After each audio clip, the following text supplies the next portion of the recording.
বছর আর পরের বছর বলে কেন, কুচবিহারের যে কোনো ব্যাপারে রাজবংশী সমাজের একটা বড় প্রভাব আছে। কারণ এই জেলাতে রাজবংশীদের যে পার্সেন্টেজ সেটা সব সম্প্রদায়ের চাইতে বেশি।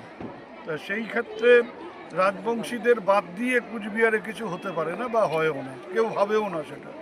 আর ঠাকুর পঞ্চানন বর্মা যেভাবে দিশা দেখিয়েছেন সেটা তো শুধুমাত্র রাজবংশীদের বলে নয়, কুচবিহারের মানুষকে দিশা দেখিয়েছেন।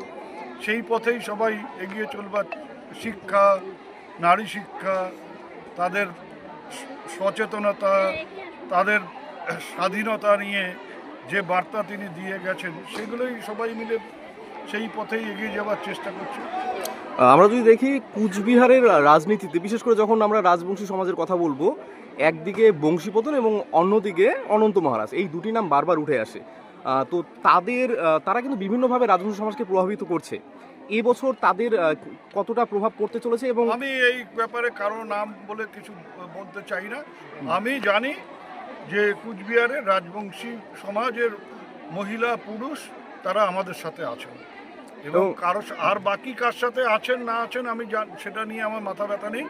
তাদের একটা বড় অংশ, মানে অনেক বেশি অংশ আমাদের সাথেই আছেন, এবং আমাদের সাথে আছেন বলেই আমাদের এখানে এত শক্তি।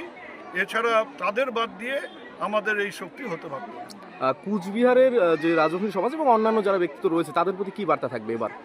তাদের প্রতি মানে রাজবংশী সমাজের যারা জনগণ রয়েছেন এবছর রাজবংশী বলে কেন, কুচবিহারের মানুষের প্রতি আমার বার্তা, মহিলা যারা এখানে আছেন, রাজবংশী যেমন আছেন, নস্য শেখের মহিলারা আছেন, কি অন্য কেউ আছেন, সবার কাছেই তো বার্তা। যদি আপনার এই যে শক্তি, আপনার অধিকার, সেটাকে যদি বজায় রাখতে চান, সেটাকে যদি আরও শক্তিশালী করতে চান, তবে মমতা বন্দ্যোপাধ্যায়কে শক্তিশালী করতে হবে। এটা আমি আগেও বলেছি, সব সময় বলি যে মা বোনদের শক্তি পুরো নির্ভর করছে মমতা বন্দ্যোপাধ্যায়ের শক্তির উপর।